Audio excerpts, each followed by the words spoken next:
Então vamos lá? Esse é o Giro da Bolsa, um programa semanal com as principais notícias do mercado financeiro na semana. E hoje, baguncinha. Essa semana foi a semana oficial da baguncinha, Ricardo. Não sei se você reparou, mas é dia que sobe, é dia que desce e a coisa acontecendo. Então, antes de mais nada, para você que não conhece o Giro da Bolsa, como é que funciona? A gente fala aqui as principais notícias, aquelas que são importantes, para você se manter bem informado, sem precisar ficar todo dia acessando site de notícia e perdendo o seu tempo ali. Antes de mais nada, quem é sardinha raiz já deixa aquele like na confiança. Se você não é sardinha raiz ainda, o que você vai fazer? Segurar sua mãozinha, considera deixar o seu like e se inscrever. Se alguma coisa aqui te agregar, se um conhecimento que você não tinha ainda foi te passado, aí sim você pode considerar deixar o seu like e se inscrever no canal. Mas aí também não pode esquecer, né? Porque aí eu fiz aqui na broderagem, fiz na amizade pra você, já te dei a informação antes. O like só vem depois, se valer a pena, tá bom?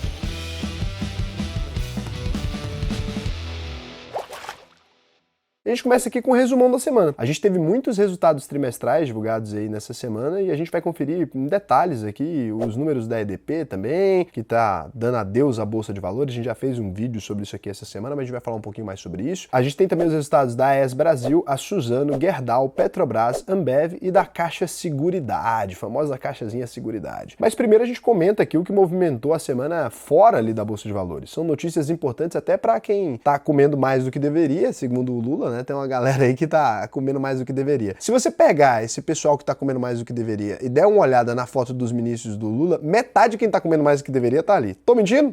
Tá falando a verdade. Tô falando a verdade, não tô falando comendo no sentido de comida não, hein? Talvez tá comendo até mais coisa que você não sabe, que a gente não pode comentar aqui também pra não pegar o meu advogado tá de férias, eu vou evitar. Então nessa semana a gente teve a volta aí do Bolsa Família, depois de conseguir espaço no orçamento com a PEC da transição, o governo lançou um novo programa que vai dar aí, né, R$600 por família com renda de até R$218 por pessoa, mais R$150 por criança de até 6 anos e mais R$50 para os filhos de 7 a 18 anos. Eu tenho uma única crítica a esse programa aqui. Você poderia pensar, né, Raul, como liberal, você pode estar falando do governo tá dando dinheiro para as pessoas ali. Cara, eu acho que não. Eu acho que em tantos gastos inúteis do governo, dar dinheiro para quem tem fome é um gasto muito útil, né? Pensando num governo que gasta como o nosso, não estou falando de governo desse momento específico, estou falando do governo brasileiro desde sempre. O que você acha? Imagina o seguinte, tem uma pessoa que está todos os dias na fila ali do pão, o cara não tem dinheiro e está pedindo esmola. Quando ele consegue o dinheiro para comprar o pão, quantos por cento daquilo vai para pagar o pão e quantos por cento volta de imposto, cara? Pesado, né? A pessoa passou o dia pedindo esmola porque ela não tem dinheiro. Você acha que alguém que não tem dinheiro nenhum deveria pagar imposto? Não. Não. Alguém que usa um cartão do Bolsa Família é porque tem dinheiro ou porque não tem? Porque não tem. E aí é certo o governo cobrar imposto de volta da pessoa do dinheiro que ele mesmo deu? Não. Aqui que a gente vê que esse programa não é feito necessariamente para as pessoas que estão em vulnerabilidade ali. Se o governo simplesmente cortasse o imposto dessas pessoas, falasse assim, olha, se você usa um cartão do Bolsa Família, o mínimo que a gente pode fazer é não recolher dinheiro seu, porque significa que você está numa situação de fome. Cobrar imposto de quem tem fome, eu acho que para qualquer pessoa, né, seja você de esquerda ou de direita, é uma coisa que eu acho antiética. Até porque o imposto pesa muito mais para quem é de baixa É isso que eu tô falando. E aí, então, em vez da gente estar fazendo um programa pra, beleza, já que você recebe Bolsa Família, já que você precisa de ajuda, que tal a gente tirar esse imposto, né? Essa pessoa teria muito mais chance de sair dessa situação onde ela tá vivendo ali e ir pra um lugar um pouco melhor do que pagando esse imposto. Então, assim, isso eu acho que é uma das únicas críticas que eu tenho. Acho que o programa de distribuição de renda, ele não é completamente problemático. Muitas pessoas esquecem que a pessoa que ela tá em situação de vulnerabilidade, ela pega esse dinheiro, ela não vai comprar um carro, não é isso, né? Ela não vai comprar ali uma mansão. Ela pega esse dinheiro e vai comprar comida. Se ela vai comprar comida, ela compra comida no supermercadinho de perto da casa dela, ela compra em algum lugar, essa pessoa mantém a economia aquecida de alguma maneira. Mas se a gente cobra imposto de quem está em situação de vulnerabilidade, eu acho que a gente não está sendo ético ali. É a minha posição, vocês podem comentar aí se vocês concordam ou não com ela e por quê, né? Ah, Raul, mas o governo precisa pegar dinheiro de volta. Precisa pegar dinheiro de volta de quem está passando fome. É isso, porque o Bolsa Família é feito para pessoas que estão em situação de vulnerabilidade extrema, né? É pelo menos a minha opinião. Também tivemos nessa semana a reoneração dos combustíveis, né? Mas de forma parcial. Com a volta aí do PIS e COFINS, o preço da gasolina aumentou em quase 50 centavos por litro, 47 centavos, e o álcool subiu 2 centavos. Se o governo tivesse aplicado todo o imposto, o litro da gasolina subiria em 79 centavos e o do álcool em 24 centavos. Já o diesel continua com a isenção dos impostos federais, porque o governo, apesar de ser da zoeira, ele não é doido, né? Cobrar imposto de caminhoneiro numa situação dessa para provocar uma greve também, ninguém quer. Para chegar no valor anual de 28 bilhões estipulado pelo Ministério da Fazenda, o governo decidiu também criar uma alíquota de 19,2% para a exportação de petróleo cru. A ideia aqui do governo é manter o petróleo cru aqui dentro porque a gente consegue fazer o preço do combustível, o preço da commodity que gera combustível ficar mais barata. Ou seja, sobrou para a Petrobras e para as demais petroleiras que vão ter mais dificuldade para exportar. Vai afetar os resultados do setor, aumenta também o chamado risco Brasil, né? Para investidores internacionais, eles observam isso aqui e percebem que o governo está tentando fazer uma espécie de protecionismo. Casadinho com a reoneração dos combustíveis, a Petrobras decidiu cortar o preço da gasolina em 3,9% e do diesel em 1,9%. Com isso, o litro da gasolina entregue para as distribuidoras passou de 3,31 para 3,18 centavos e o diesel caiu de 4,10 para 4,02 centavos, né? 4,2 cents, porque o governo também não é louco. Para quem não tem ações de petroleiras, o que isso tem a ver com investimentos? Tudo, né? Por conta da inflação. Os combustíveis representam 5% do total de gastos das famílias. Por isso, o mercado já espera que a reoneração dos combustíveis aí tenha um impacto de 0,35 ponto percentual no IPCA de março. Inflação em alta aí sempre significa que a bolsa pode acabar entrando em queda. Com isso, né, tudo,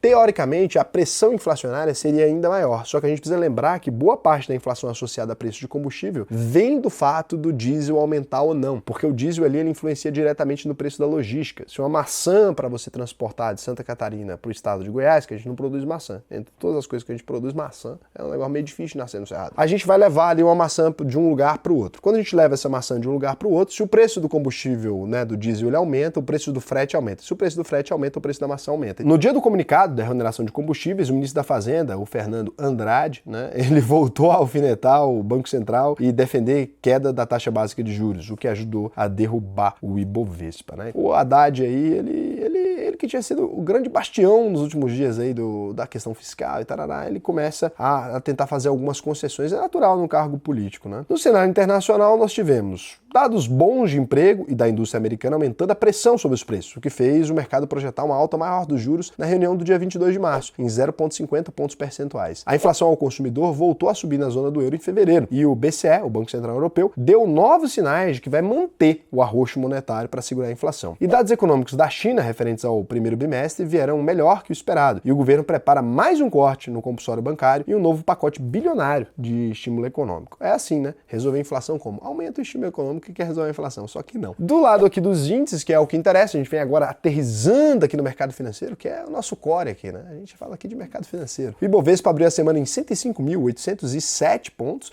e fechou em 103.865 pontos. Então, uma queda aí de 1,83% na semana. O dólar terminou valendo R$ 5,19 e um efeito muito raro, que é a bolsa caindo ao mesmo tempo que o dólar caiu também. Normalmente, se a bolsa cai, o dólar aumenta, menos entrada de capital estrangeiro normalmente. Ou seja, isso aqui foi uma queda interna, em reais, né? Com isso, o dólar caiu 0,31% na semana, valendo R$ 5,19. Do ponto aqui das empresas da bolsa, a gente tem algumas notícias relevantes nessa semana. EDP, então, Energias do Brasil, a NBR3, a empresa controlada pela EDP Portugal, mantém 6 usinas hidrelétricas no Brasil e está presente em 11 estados. A holding atua na geração, transmissão e distribuição de energia elétrica, pacotinho completo. 2 dias depois de soltar o resultado trimestral, a EDP anunciou um plano para fechar o capital e se despedir da Bolsa de Valores 17 anos depois do IPO, em 2005. Você pode conferir aqui a matéria só sobre isso. A OPA proposta paga R$ 24,00 por ação, um prêmio de 22% sobre o fechamento da véspera, que foi de R$ 19,63. Com isso, existe um prêmio aqui para você tentar arbitrar esse valor. O que é isso? Se essa OPA vai sair esse preço, você poderia comprar a ação de 19, de 21, de 22, de 23 e tentar vender por esse preço na hora que eles vão ofertar. Isso é garantido? É claro que não. A empresa pode tentar fazer a OPA e não conseguir. Então existe um risco ali. Mas as ações com isso subiram 20% na quinta-feira, chegando a bater R$ 23,32. A EDP espera fechar capital ainda nesse ano. O cronograma tem duração de 7 meses. E o resultado trimestral da empresa foi o seguinte: a receita operacional líquida ali somou 2,3 bilhões de reais entre outubro e dezembro, com queda de 19% na base anual. Os gastos não gerenciáveis caíram 30% para 1,5 bilhão de reais. O EBITDA, né, ou EBITDA para os íntimos aí, subiu 10%, passando de 538 para 591 milhões de reais. Uma mixaria, né? Já a margem EBITDA subiu de 18% para 25%. Como resultado, a EDP Brasil reverteu o lucro líquido de 809 milhões e teve prejuízo líquido de 396 milhões. Será que eles estariam interessados em registrar um prejuízo bem na hora de abrir uma OPA? É claro que não, a gente sabe que o mercado não faz esse tipo de coisa e que isso aqui foi plenamente uma coincidência, né?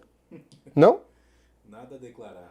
Ah, coincidência. A EDP fechou o ano de 2022 com lucro líquido de 1 bilhão, queda de 52%, dívida líquida de 10 bilhões e alavancagem de 2,4 vezes. Com tudo isso, as ações de EDP Brasil, né, a NBR3, fecharam a R$ 22,11, com 12,35% de alta. A AES Brasil, a AES-B3, presente em 7 estados, São Paulo, Bahia, Pernambuco, Piauí, Rio Grande do Norte e Rio Grande do Sul, a holding que atua no segmento de geração e comercialização de energia limpa, que é diferente da suja, a hidrelétrica agora virou suja, e conseguiu dar a volta por cima aí no último trimestre de 2022. Receita líquida de 760 milhões de reais, alta de 4% frente aos 732 milhões reportados no quarto trimestre de 2021. O custo com energia caiu 41% na base anual, de 437 para 254 milhões de reais. O EBITDA ajustado subiu 76% para 360 milhões de reais e a margem saltou aí quase 20 pontos para os atuais 47%. Como resultado, a empresa, diferente da EDP, reverteu o prejuízo de 31 milhões no quarto trimestre de 2021 e teve um lucro líquido ajustado de 137 milhões. O principal destaque do ano foi a aquisição dos parques eólicos dos Ventos do Araripe. Já foi na Chapada do Araripe? Bom, hein? Caetés e Cassino, em Pernambuco e no Rio Grande do Sul. Os projetos adicionaram 456 megawatts. Você sabe quanto que é um megawatt de energia? Energia pra caralho. É o portfólio da AES. E com isso a empresa passou a gerar 4,2 gigawatts, que é o quê? Energia pra muita energia pra caralho. Além disso, mais 1 gigawatts aí vai vir dos complexos de energia eólica de Tucano e Cajuína. A Cajuína cristalina em Teresina. Nossa, essa música do Caetano, cara, é maravilhosa. Ouve aí, Cajuína. E essa música, pra quem não sabe, né, aqui pra gente fazer essa aspa, essa música foi feita pra um amigo dele que perdeu o filho. E ele chega lá na casa do amigo, né, do pai do amigo dele, e o pai do amigo dele começa a consolar ele por ter perdido o amigo. E é por isso que ele fala que é a elegância, né, de um cara desse. O cara que consola o amigo do filho por ter perdido o amigo, apesar do cara ter ido lá provavelmente para consolá-lo, né? Então, por isso, a Cajuína. Então, que fica na Bahia e no Rio Grande do Norte. Grande Caetano Veloso. Tá aí uma coisa que esquerdista sabe fazer é música. A direita não chegou nesse ponto ainda. Fala aí, um grande músico de direita. Gustavo Lima. É difícil pra mim. Não que ele não seja, mas assim, é difícil pra mim. Porque você parece com ele. Aí eu pareço com o Gustavo Lima? Poxa, o povo comenta direto. Tá maluco. O bicho é bonitão? Eu não pareço com o Gustavo Lima. No total, a AES vai ter capacidade aí para atender mais de 3 milhões de residências. Para fazer as aquisições, a empresa precisou desembolsar quase 2 bilhões de reais e fez um aumento de capital privado de 1 bilhão de reais. Em 2022, a AES Brasil lucrou 320 milhões de reais e reverteu o prejuízo de 38 milhões de 2021. 2,42%, né, de alta a R$ 10,16 aí para AES. Suzano, a famosa SUS-B3, empresa que integra aqui o portfólio do nosso canal, né? A maior produtora mundial de celulose de eucalipto, com negócio em mais de 100 países, quase igual a gente tem negócio em um país, falta só 2 zeros que não significa nada, todo mundo que sabe de matemática sabe disso. Nós estamos presentes em vários com alunos, né? Não, em vários países, mas não em 100. Surpreendeu o mercado aí com o resultado trimestral. A receita líquida foi de 14,3 bilhões de reais. É bilhão com B de bola, como diria nosso querido Ciro Gomes, né? Ciro Gomes tá sumido, né? O que foi, Ciro Gomes? Não quer mais brincar de política? Então, um aumento de 25% na base anual a 11,4 bilhões no quarto trimestre de 2022. Estão rindo, mas sumiu mesmo. O EBITDA ajustado foi de 8,1 bilhões, 29% de alta, e margem EBITDA aí de 57%, né? Mais 2 pontos percentuais. Como resultado, a Suzano triplicou o lucro líquido na base anual, chegando a 7,4 bilhões. E agora é a hora que a sardinhada compra a ação da Suzano, não entendendo o ciclo da commodity, e daqui a pouco toma onde, ó? Tarraqueta. O principal destaque foi o resultado financeiro, que tinha sido negativo em 2021, mas somou 2 bilhões de reais entre outubro e dezembro. Nesse ponto, a empresa ganhou dinheiro principalmente com a valorização cambial e com o saldo das operações com derivativos. Tradando, né, Suzano? Então, em todo o ano de 2022, a Suzano lucrou 23 bilhões de reais, 171% a mais que em 2021, fechando com 4,19% de alta a R$ 48,20. Se não tem as manhas, não entra não. Vou te falar, sem a instrução do profissional. Isso aqui, cara, empresa de celulose tem que saber o que você está fazendo. A gente continua aqui com os resultados com o Gerdau, GGBR4, né? Gerdauzinha, maior produtora de aço do Brasil, trouxe um resultado aí que decepcionou o mercado. Mais decepcionante que você dando cartolina escrita eu te amo pro seu pai no dia dos pais e dando presente pra sua mãe no dia das mães. Então, isso aí é um clássico brasileiro. Então, receita líquida da Gerdau somou 18 bilhões de reais, com queda de 15% na comparação ano contra ano. O EBITDA ajustado despencou 39% para 3,6 bilhões de reais e a margem EBITDA caiu quase 8%, cravando aí 20,2%. A Gerdau registrou um lucro líquido ajustado resultado de 1,3 bilhão de reais, 61% abaixo dos 3,5 bilhões registrados no quarto trimestre de 2021. A empresa diz que teve um menor volume de vendas, e devido à sazonalidade do período e a alguns eventos extraordinários, como as eleições e a Copa do Mundo, que prejudicaram a atividade econômica. Resumindo, além de levar aço na Copa, a gente perdeu aço na Gerdau. É verdade. Apesar disso, a Gerdau teve em 2022 a maior geração de fluxo de caixa livre, né, famoso FCL da história, 10,5 bilhões de reais. O lucro total foi de 11,6 bilhões de reais, com queda de 16% na comparação com 2021. Como a notícia foi negativa, a bolsa mantendo uma tradição inenarrável, subiu 4,81% com as ações de Gerdau a R$ 29,42. É brincadeira. Então, Petrobras, PETR4, nossa, a nossa famosa Petra. Ih, Petrazinha. Aquele dia dos traders, né? Mais uma vez a empresa surpreendeu e trouxe um resultado melhor que o esperado, por pouco tempo. Receita líquida de 158 bilhões de reais, 18% acima dos 134 bilhões do quarto trimestre de 2021. As despesas operacionais foram aqui de 18,1 bilhões de reais, contra 1,3 bilhão registrado no último trimestre de 2021, teve efeito não recorrente. O EBITDA ajustado, lucro de juros, impostos, depreciação e amortização, aumentou 16% de 62 para 73 bilhões. A margem EBITDA variou de 47% para 46%. Na última linha, a Petrobras reportou aí um lucro líquido de 43,5 bilhões de reais no quarto trimestre de 2022, 15% acima do projetado pelo mercado e 37% superior ao registrado em 2021. O retorno sobre o capital empregado, o ROCE, subiu 8 pontos percentuais na base anual e fechou o trimestre em 15,9%. E a dívida líquida caiu de 47 para 41,5 bilhões de dólares na base anual, com alavancagem dívida líquida por EBITDA de 0,63.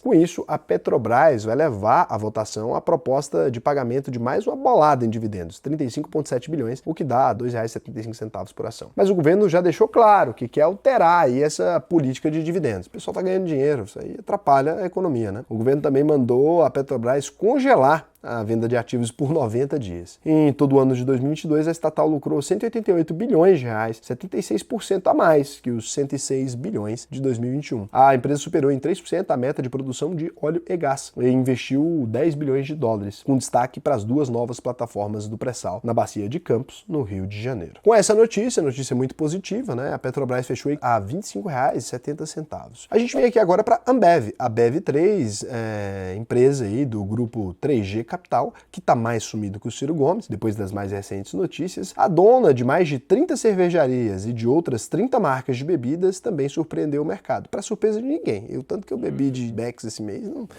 Teve carnaval. Carnaval, surpresa aqui, mas não vem isso aqui do carnaval, não, é dezembro. O pessoal aqui é Natalzinho. Então a receita líquida aí de 22,7 bilhões entre outubro e dezembro, 3% maior na comparação com o mesmo período do ano passado. Meu amigo, teve eleição, o brasileiro bebe mais na eleição.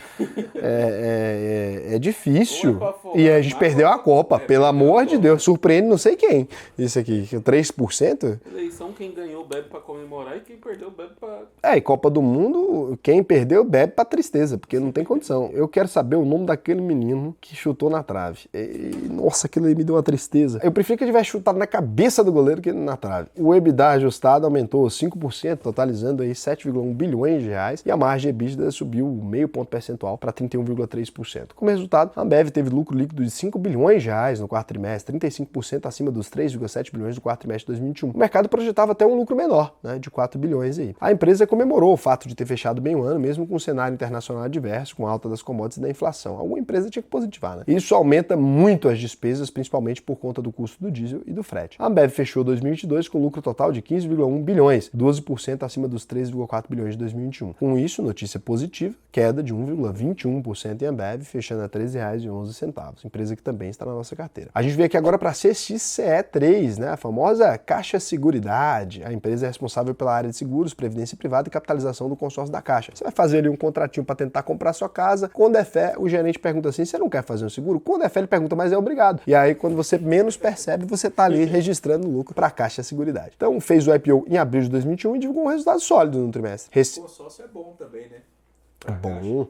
Aí, para quem investe na Caixa. Agora, para quem compra, já não sei. Para quem compra, eu sei. Mas não é bom, não. As receitas operacionais subiram 37% na base anual para 989 milhões de reais. Os custos dos serviços prestados saltaram 232% para 92 milhões de reais. E as despesas operacionais aumentaram em 31%, 81 milhões de reais. O resultado operacional ficou 815 milhões, com alta de 29% no ano contra ano. Assim, a Caixa Seguridade reportou um lucro líquido recorrente de 753 milhões de reais, 38% maior que os 545 milhões registrados no quarto trimestre de 2021. Vamos fechar tudo, vamos vender seguro, gente. Não tem condição. Então, outro destaque aqui foi o resultado financeiro de 33 milhões de reais, 10 vezes maior na comparação com o mesmo período do ano anterior. A Caixa Seguridade emitiu mais prêmios no quarto trimestre e fechou o ano com queda de 5 pontos percentuais no índice de sinistralidade dos seguros, a 25,5%. E aí aqui você confere a sinistralidade como é que estava anteriormente, 24,2, 26,2, agora 28,2 e caiu para 23,3. Aí em 2022 a empresa teve ROI recorrente de 54,6%. Meu Deus, cara. Retorno sobre patrimônio de 54%. O que é isso? O maluco que tem 1 milhão ganharia 540 mil. É brincadeira isso aqui. E lucrou 2,8 bilhões, 45% no ano contra ano. Uma notícia dessa é notícia de você comemorar baixinho, 0,12% de alta a R$ 8,50. Mas é de comemorar baixinho mesmo pra ninguém perceber, né? Que você tá ganhando um tanto de dinheiro desse. O povo fala do lucro da Petrobras porque não deram uma olhada na caixa.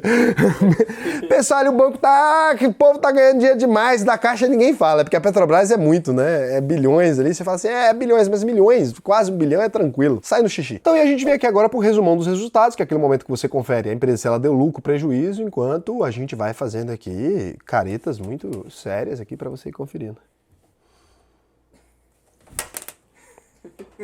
Então você vai olhando aí os resultados e ignora a minha cara. A C&A foi tranquilo aí, né, o resultado. C&A, a famosa C&A. A C&A tá louca pra resolver a vida dela, mas não resolve. Mas porra, ai! Mas C&A, todo mundo, a gente já tinha cantado essa pedra aqui. Isso aqui tava quicando. Eu não gosto de varejo, mas que tava boa, tava, cara. Que é isso? A Pivida também A gente falou. né? Só que não.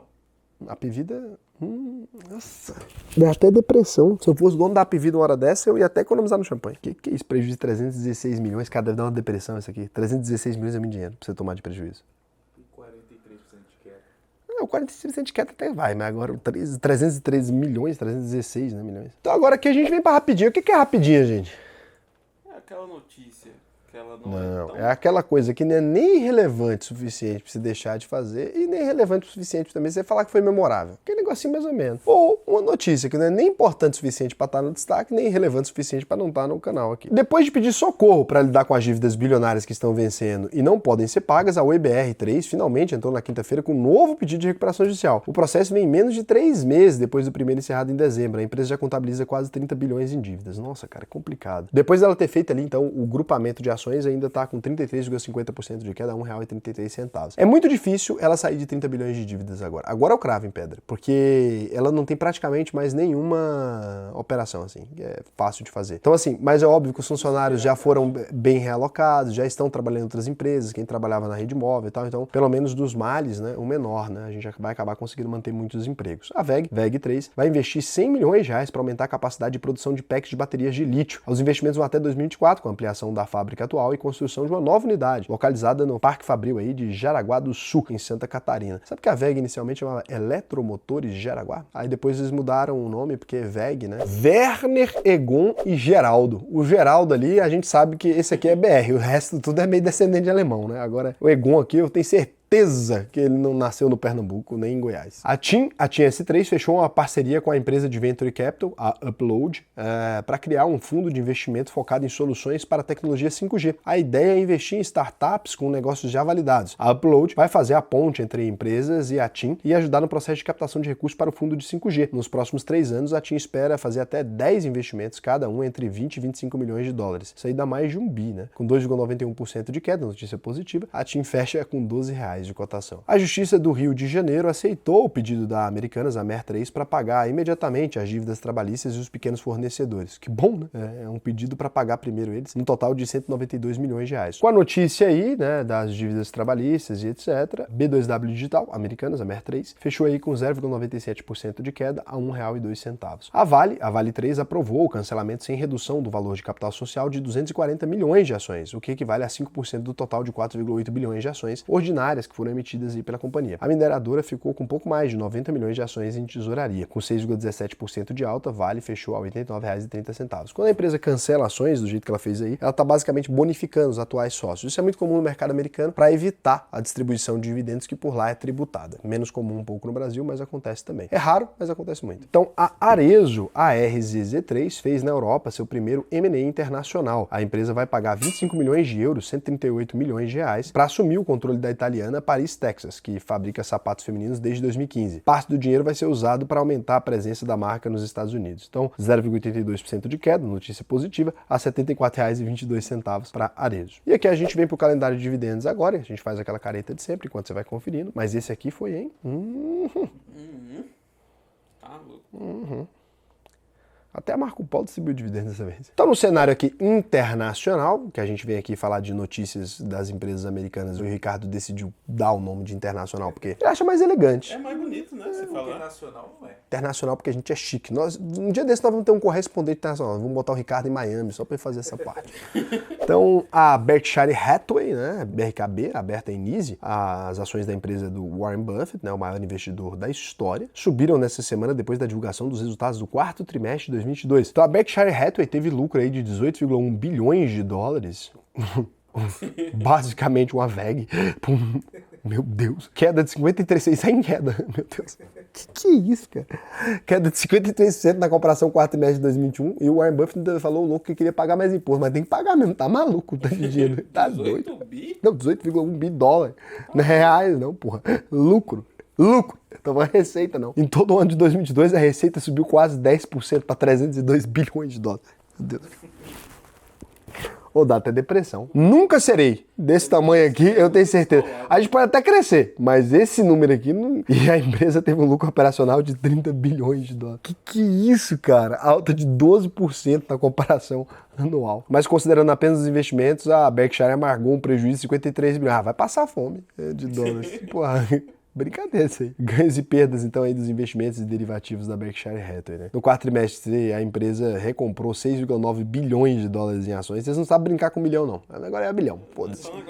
Levando o total do ano para o recorde de 27 bilhões de dólares. Com isso, o Berkshire Hathaway, 2,47% de alta, a 312 dólares e 47 cents. Isso a classe B, porque a Berkshire Hathaway original mesmo, uma ação de Berkshire Hathaway hoje em dia, vou falar aqui para vocês, tá? Vou falar aqui para vocês o precinho. Você que tem dinheiro, 473 mil dólares, uma ação. 473.256. Uma ação. Uma. Para fazer caridade. Pra você ter uma ação. Ou é brincadeira esse aqui. E Berkshire Hathaway tá aí, então, com a captação de mercado de 285,58 bi dólar, praticamente um meio PIB do Brasil. Meio PIBzinho. Não, o Brasil tá com 1,6 tri. Mas vai, dá pra chamar de meio, porque nesse número aqui é absurdo. Então, Coinbase, na Nasdaq Coin, a maior empresa de criptomoeda do mundo, não vai mais aceitar stablecoin da segunda maior empresa, a Binance, né? As negociações do token BUSD, né, vão ser suspensas pela Coinbase a partir do dia 13 de março. E isso é o resultado da decisão do Departamento de Serviços Financeiros de Nova York. Onde fica a velha York, você sabe? Sabe?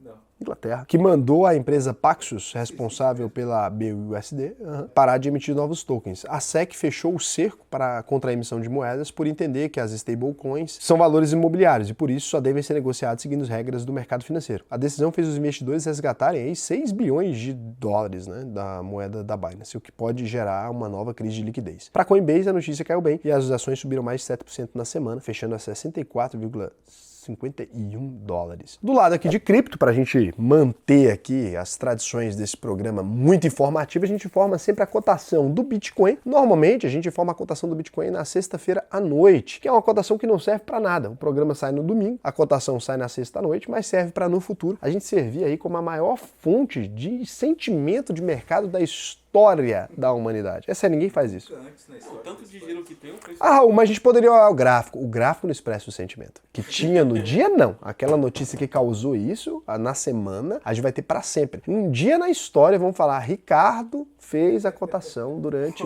3 anos consecutivos.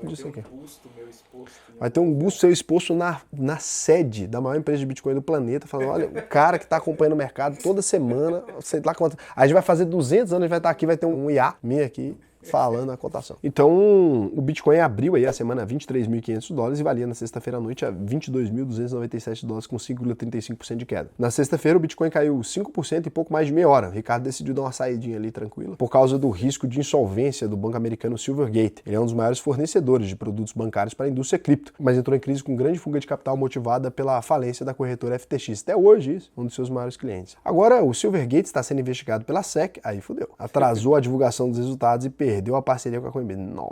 Com a crise de confiança, vários outros players também estão fechando as portas para o banco, que pode acabar quebrando. Além do Bitcoin, todo o mercado cripto acabou caindo nessa semana. O Ethereum valia na sexta-feira à noite $1.558. E aí a gente chega aqui no fatídico dia, né? Você tá no mês de março, a festa acabou. Nesse momento agora, você já percebeu que o ano começou, porque é Brasil isso aqui, carnaval passou, e você decidiu ainda não cuidar do seu futuro financeiro. Eu vou te dizer, a gente está com vagas abertas para a turma de março da UVP. Tá com uma fila de espera um pouquinho grande? Tá com uma fila de espera um pouquinho grande. Se você não teve o resultado do seu processo seletivo ainda, é só se acalmar. A gente aumentou o número de avaliadores, a gente vai conseguir resolver isso. E se você quiser entrar nessa turma de março, clica aqui no botão Faça a sua análise de perfil, vai lá agora, me conta como é que está a sua vida financeira, que eu vou te ajudar a realmente criar uma carteira de investimento que consiga atender às suas expectativas aí no longo prazo. Exceto se as suas expectativas no longo prazo for comprar uma Mercedes antes do fim do ano e você não tem nem R$200 para investir. Aí não vai dar. Então, se você for uma pessoa realista e preencher aqui de maneira correta, a gente consegue garantir, no mínimo, a sua aposentadoria, né, Ricardo? Que é importante aí.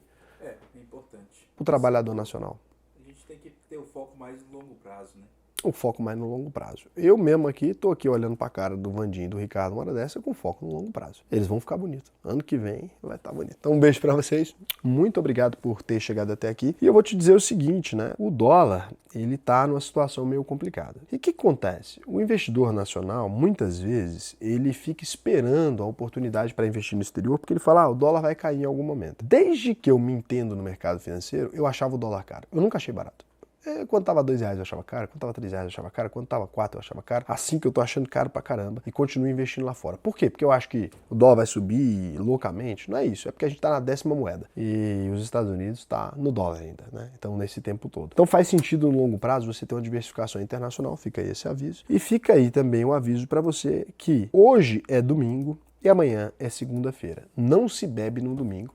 É uma regra que um ser humano sensato tem na vida. Aqui na empresa, os dias que a gente mais trabalha é na segunda e na sexta, né? Então, mas no domingo para ninguém. Porque segunda-feira você vai ter que trabalhar. Quer beber? Bebe na quarta. Quarta é melhor de beber que domingo. É que você vai trabalhar na quinta-feira, mas a quinta-feira tá quase fim de semana. Todo mundo já respeita. Agora, no domingo não bebe não, que é coisa de gente que